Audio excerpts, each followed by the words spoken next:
자, 여러분들 안녕하십니까? 글로벌 세상 들려주는 남자 조철입니다. 2021년 1월 15일 둘째 주 불금의 날입니다. 자, 날씨가 상당히 지금 포근해졌습니다. 서울 강남 도심의 기온이 지금 현재 한 2도에서 3도 정도 되네요. 오늘은 보니까 영하가 아니라 영상의 기온에 또 이제 한 12시 전후에 갖고 소량의 비가 온다고 합니다. 그래서 오늘 여러분들 기후 현상 좀 보시면서 좀 이동하시기 바랍니다. 자, 오늘은 네 가지 소식을 갖고 왔는데요.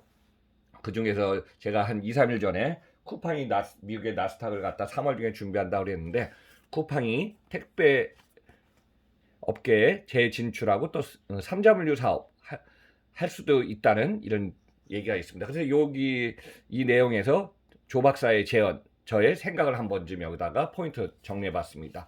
두 번째는 국토부가 친환경 최첨단 미래 물류 사업 착수를 위해서 2027년까지 지금 1,461억 원을 갖다 투입해서 이거 다양한 사업을 지금 진행한다고 합니다. 자, 어제 발표된 내용이네요.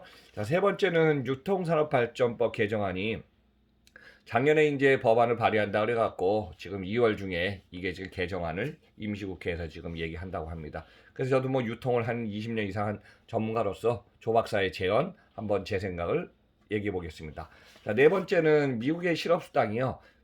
작년 하반기에 100만 명까지 넘어간 적이 있었는데 그러다 주춤하더니 다시 지난주 실업수당 100만 명이 거의 근접했다고 합니다. 그래서 미국의 상황 간단히 소개하겠습니다. 자, 그러면 오늘 여러분들 네 가지 소식의 우선 첫 번째 소식입니다. 자, 쿠팡이 택배업 재진출을 좀 하고요. 삼자물류 사업을 할 수도 있다 이런 내용이 있습니다. 그래서 쿠팡은 올해 나스닥 상장 기업 공개죠. IPO를 지금 준비 중에 있어 갖고 3월 달 전후에서 아마 진행될 예정이다 이런 얘기가 좀 있었습니다. 그래서 제가 이제 쿠팡이 최근에 몇 년 사이에는 매출 규모가 고성장하면서 작년 2020년 예상액이 11조 870억 원에 지금 매출을 예상하고요.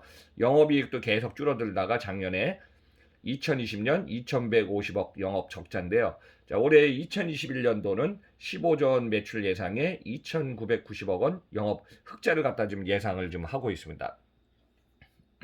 이런 상황에서 지금 쿠팡은 그 정도 매출 규모가 올해 15조 원까지 간다면은 쿠팡이 취급하는 전국 네트워크의 취급 물량은 엄청난 물량이 될 겁니다. 그래서 쿠팡 같은 경우 현재 지금 자회사인 쿠팡 로지스틱스 서비스를 통해 갖고 지금 진행하는 게 있는데 자 1월 13일 날 국토부로부터 화물차 운송사업자 자격을 획득했다고 합니다. 물론 이제 과거에 이 자격을 갖고 있었는데요. 2019년도에 일시적으로 반납을 했다가 2020년 재신청을 해갖고 이것을 다시 획득한 상황입니다. 쿠팡 자체적으로 전국적으로 이제 물동량이 많은 편이고 지금까지 쿠팡은 고용한 배송기사 쿠팡 친구를 통해서 로켓 배송의 물건을 지금 배송해 왔습니다. 쿠팡 로지스틱스의 이 물량을 또 일부 넘기는 형태로 좀 진행할 걸로 보고 있는데요. 제가 이제 저도 삼자물류 사업도 옛날에 이제 본부장도 했었고 택배도 함께 5개 회사를 자문 들어가서 일본의 야마토부터 택배를 25년 정도 지금까지 봐왔습니다.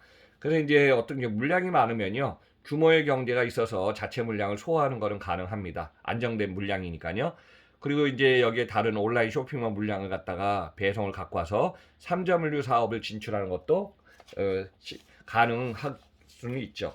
그래서 이제 우리가 자체 물량 처리는 중요한 거는 이제 적정 재고라든가 배송의 안전성을 계획대로 예측 조정할 수가 있어요. 자체 물량이니까. 그렇지만은 삼자물류 사업은 외부로부터 계약에 의해서 아웃소싱을 받아서 이 물량을 갖다 처리하기 때문에 물동량의 변화라든가 물량의 수급 조정이 상당히 달라지거든요. 그래서 이제 다양한 화재 물량을 조정해서 적정 재고에다가 최적화된 배송의 원스톱 서비스로 안정화가 지금 필요해지고 있습니다. 그래서 이제 보통 삼자물류 사업하는 기업들 같은 경우도 처음부터 뭐 삼자물류에 뭐 레퍼런스나 노하우가 나온 것이 아니라 시행착오를 거쳐갖고 삼자물류 또 업종별로 상품 취급 보관하는 상품 온도에 따라서 지금 종류에 따라서 이게 다 달라지거든요. 그래서 어느 정도 자기가 경험에 의해서 삼자물류의 자체적인 노하우가 지금 생겨나거든요. 이 부분 쿠팡이 뭐 택배는 안정적으로 거점 전략이니까 가능하지만은 삼자 물류까지 가져왔을 때 이것을 안정화시키는 데는 좀 시간이 저는 걸릴 걸로 좀 보고 있습니다. 그래서 B2C 상품을 택배는 이제 상품을 집하러 가죠. 그다음에 분류를 해서 배송까지 하는 것. 가장 중요한 거는 뭐냐면은 물류는 오버플로가 넘쳐도 안 되고 또 부족해도 안 됩니다. 그래서 가장 중요한 거는 물량이라든가 시스템을 안정화시키는 게 가장 중요하고요. 또 여기서 이제 배송의 안정성을 좀 들 수가 있습니다. 자살 물량만 취급해서 배송하는 방식은 가능합니다. 그런데 외부에 영업해서 들어온 상품을 분류 처리하고 하는 것은 방금 전에 설명드렸지만은 저희 조철이 박사의 제언입니다. 경험과 노하우가 축적돼야 거기에 대해서 자사만의 방향이 나오게 되어 있습니다. 그리고 이제 쿠팡은 자체적으로 택배 형식을 지금 우리나라 이제 택배 같은 경우는 택배 본사가 있고 지점하고 계약을 하고요. 또 지점은 또 영업소장들하고 또 따로 계약을 하거든요. 그럼 영업소장들은 계약할 때 개인 사업자를 등록해서 이제 또 이게 차량을 갖고 계약을 하기 때문에 제가 볼 때 쿠팡 입장에서는 종래 계약 방식에 의해서 하든가 아니면은 직접 고용, 직고용 방식을 채택하겠죠. 둘 중에 하나. 근데 이제 장단점이 있습니다. 개인 사업자로 되면은 자기가 취급하는 물량 곱하기 수수료 요율이거든요. 배송 얼마, 집하 얼마. 근데 이제 직고용이 되면은 안정화된 월급은 받지만은 거기에 대해서 인센티브라든가 이 플러스 알파가 되기 때문에 이것은 이제 경영자라든가 어떤 경영 운영 방식에 따라서 장단점이 있습니다. 그리고 이제 이미 쿠팡은 나스닥을 상장을 좀 준비하고 있고 국내 시장을 재정비해서 지금 확대를 지금 진행하고 있기 때문에 그래야 이제 기업 가치가 올라가니까요. 그래서 이제 조철이 박사가 쭉 제가 조 박사의 제언 보면은 가장 중요한 것은 안정적인 실적과 경영 성과를 올리는 것이 쿠팡으로서 중요합니다. 지금까지는 4조 원 이상 되는 누적 투자를 받았지만 누적 적자가 있어서 올해 2021년은 15조 원 매출에 영업이익 3천억을 예상한다고 하기 때문에 그것이 중요하고요. 여기에 따라서 기업 가치를 상승시켜야 나스닥에 상장하고 나서 또 그 다음에 주가도 올라가고 시가총액도 커지면서 투자 자금이 들어오면서 그 확대가 지금 가능할 걸로 보고 있습니다. 그래서 이제 쿠팡이 국내에서 주목받는 기업이면 틀림없고 쿠팡을 통해서 많은 상품을 갖다가 지금 주문해 갖고 사용하고 있는 소비자 고객층이 많은 것은 현실입니다. 그래서 이제 쿠팡의 방향에 대해서 한번 좀 여러분들 한번 주목을 해보실 필요가 있겠습니다. 자, 두 번째 내용은요. 국토부가 친환경 최첨단 미래물류에 착수한다고 합니다. 이게 어제 1월 14일 날 발표된 내용인데요. 융복합 물류혁신 R&D 2027년까지 1,461억 원을 투입한다.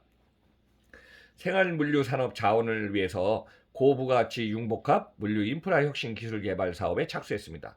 그래서 국토교통과학기술진흥원을 통해서 1월 15일부터 2월 17일까지 8개 세부과제 수행 기간을 공모해 갔고요. 4월부터 본격적으로 연구를 시작한다고 합니다. 국가연구개발 투자를 통해서 노동의 어떤 존재인 생활물류 산업을 갖다가 여기에 플러스 이제 로봇이라든가 사물 인터넷, 블록체인 등 4차 산업혁명 기술과 좀 접목해야 된다고 보고서 선진국 수준의 첨단 물류 기술을 확보한다는 방식입니다. 제가 그전에도 조 박사의 제언에서 한번 말씀드렸지만은 우리나라는 8년 후에 인구가 줄어듭니다. 그러면은 생산 연령 인구가 줄어들고 하다 보면요. 앞으로 중요한 거는 뭐냐 하면은 어떤 고용의 질을 높이고 4차 산업혁명과 융합돼서 최첨단 쪽으로 가지 않으면요. 부가가치 창출이라든가 이런 미래 먹거리 산업을 위해서도 가장 필요한 것이라고 저는 중요한 것이라고 보고 있습니다. 그래서 2027년까지 생활물류 배송 인프라 분야 여기에다가 물류 디지털 정보 통합 관리 플랫폼 분야를 갖다가 13개의 세부 기술을 개발할 예정이라고 합니다. 그 외에도 이제 도심의 지하물류, 그 다음에 배달과 신선식품 배송 보편의 플라스틱 포장용기 등 지금 생활 폐기물 급증이 엄청 쏟아져 나오죠. 이것을 대응을 하고 재사용하기 위해서 스마트 포장용기가 지금 필요할 것 같고요. 택배 종사의 근무 여건 개선, 또 신선식품, 의약품 등 온도에 민감한 화물에 대한 실시간 모니터링 시스템, 또 탄소 중립 실현을 위한 전기 배달 이륜차, 그다음에 전기차 화물 인수증, 고밀도 스마트 택배 보관함 등 다양한 기술도 이제 함께 개발한다고 합니다. 그래서 이제 몇 년 전부터 우리 생활에 밀접한 물류, 그래서 이제 생활물류 서비스라는 말이 많이 지금 돌고 있는데요. 이 생활물류 서비스를 보급 확대를 강화해 갖고 이용 환경을 조성하는 것이 중요한 취지가 될 걸로 지금 보고 있습니다. 자, 세 번째는요. 유통 분야에 대해서 지금 작년에 준비했던 국회의원이 이제 모 국회의원이 준비했는데 여기에 대해서 업계에서는 좀 반발이 많습니다. 저도 이제 전문가로서 이제 그 뒤에 얘기 좀 하겠습니다. 자, 유통산업발전법 개정안이 2월 중에 지금 어떤 임시국회 통해서 지금 얘기가 나온답니다. 자, 그래서 2020년 2월에 임시국회 여당이 복합 쇼핑몰과 백화점, 면세점 등 월 2회 의무 휴업을 확대할 것이라고 합니다. 자, 유통업체의 출점과 영업 규제를 좀 강화시키는 건데요.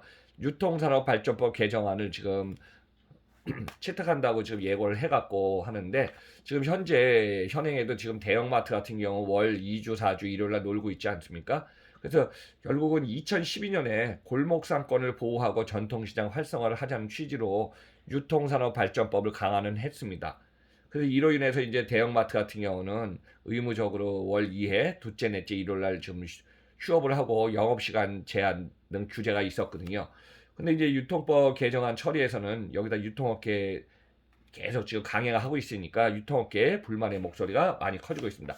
자, 조 박사가 보는 저의 제언 한번 얘기했습니다.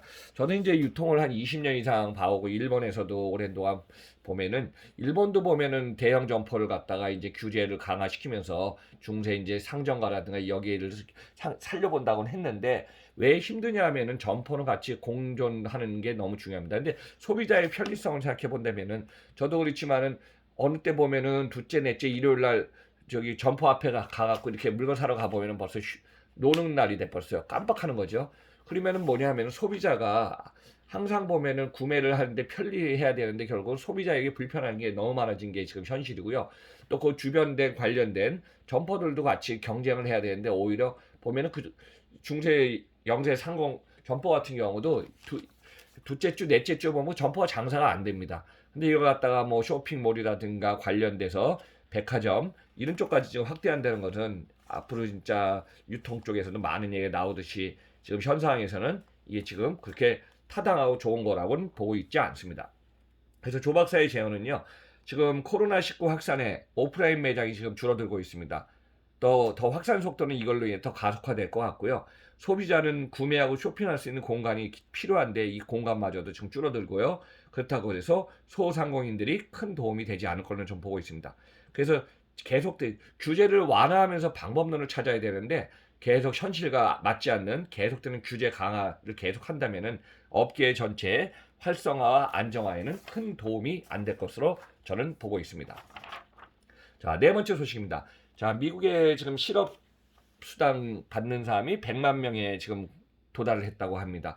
자, 미국의 실업수당 신청자가요, 계속 늘어갔고 거의 이제 100만 명 수준이 됐는데 2021년 1월 3일에서 9일 실업수당 신규 신청자가 일주일 전보다 18만 1000명이 늘어갔고요. 96만 5천 명까지 지금 늘어났다고 합니다. 그리고 이제 1월 14일 날 미국 노동부의 발표 자료를 보니까요. 2020년 3월 말에는 687만 명. 작년에 이제 코로나가 오면서 오고 나서 가장 많은 시기였죠. 처음에. 그러다가 피크 때는 8월 중순, 8월 16, 22일 주에는요. 100만 명이 넘어섰습니다. 일시적으로. 101만 명을 기록한 후에 점차 줄어들다가 다시 2021년 들어와서 100만 명대를 넘어서고 있습니다. 그래서 이제 코로나가 없었던 2019년은 어느 정도냐 보니까 20만 7천 명 정도의 실업수당을 좀 받았습니다. 그러니까 이제 거의 뭐 한 4배, 5배가 많아진 거죠. 그래서 2008년도 글로벌 금융위기 때도 최대 신청 규모를 보니까 67만 명이었습니다. 그러면 지금 상황은 2008년도보다도 더 심각한 거를 여러분들 수치를 보면 알 수 있을 것 같습니다. 그리고 마지막에 한번 코로나19 확진자 상황을 1월 15일 날 오늘 지금 새벽 3시에 나온 데이터를 한번 참고해 봤습니다. 전 세계는 지금 78억 명이 살아가고 있는데요.